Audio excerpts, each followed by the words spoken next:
I wanted to just say that the soul of poetry was around long before there was writing.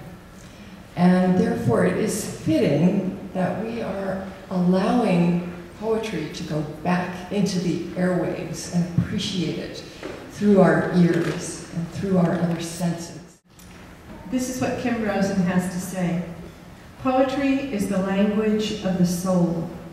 It comes from beyond the mind, affecting your body, your feelings, your very biochemistry of your awareness. True poetry can be a force of awakening. It speaks heart to heart and reinvents the mind on the way. When you enter the world of a poem, when you take it into your body and heart, it becomes an inner teacher that can lead you beyond the boundaries of the familiar into the undiscovered self within the self. As the poet Lala says, when you speak a poem out loud, you receive its medicine and can offer it to others, thus becoming a voice for truth and healing. I think we're going to feel that tonight and hear that tonight.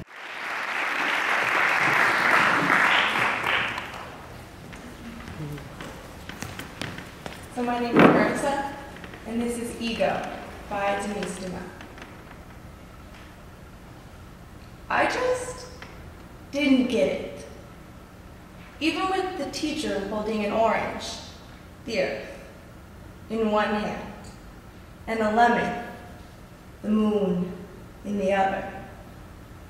Her favorite student, the sun, standing behind her. Is not bad. Let them play.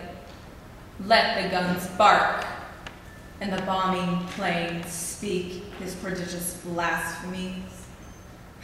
It is not bad. It is high time.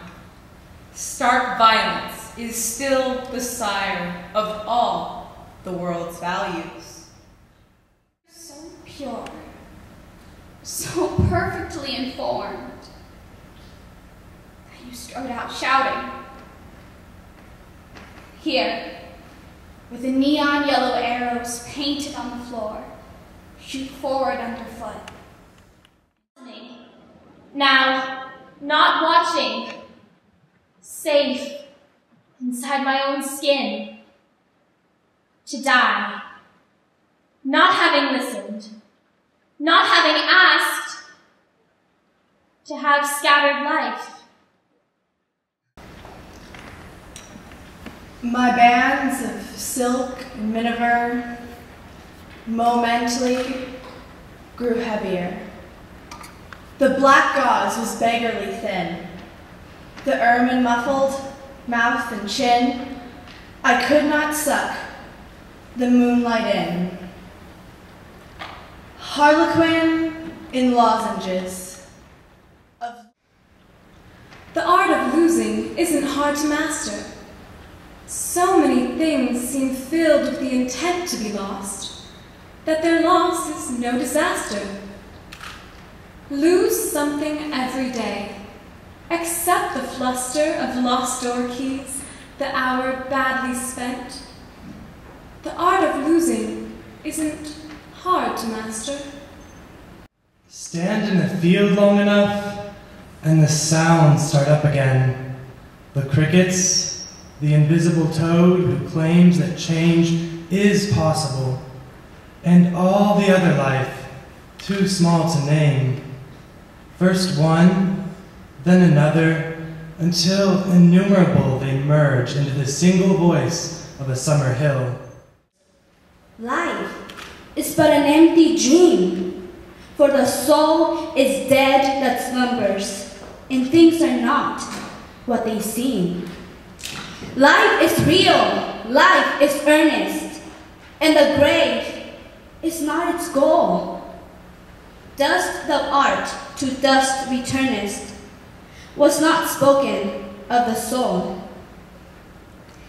Not enjoyment, and not sorrow. My love, one moaned, love languid seemed his mood, till Slowly, all at once, his whole face kissed the mud. And the bayonet's long teeth grinned, rabbles of shells hooted and groaned, and the gas hissed.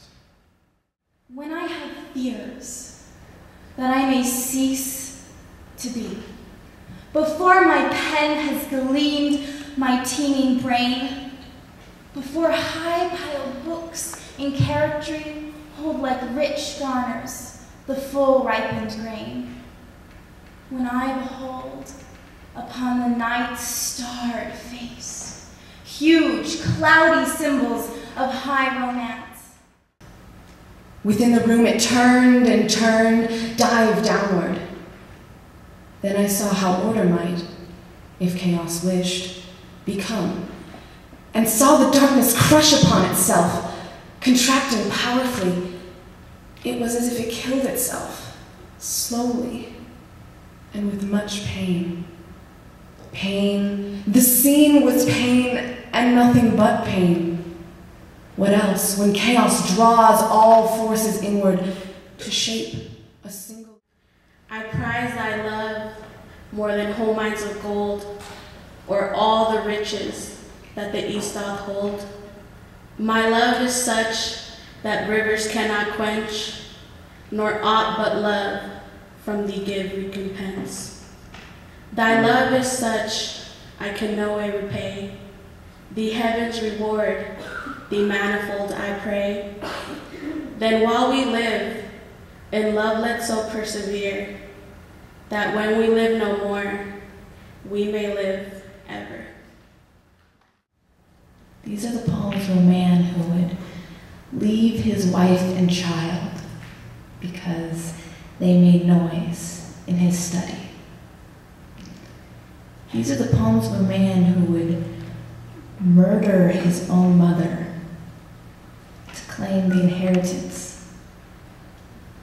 These are the poems of a man like Plato, she said, meaning something I did not comprehend, but which nevertheless offended me.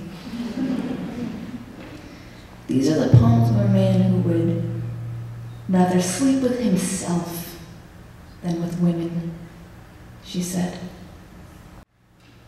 Is there anybody there? Said the traveler, knocking on the moonlit door, and his horse in the silence champed the grasses of the forest's ferny floor. And a bird flew up out of the turret above the traveler's head, and he smote upon the door again, a second time. Is there anybody there? He said. But no one descended to the traveler, no head from the leaf-fringed sill, leaned over and looked into his gray eyes, where he stood perplexed and still.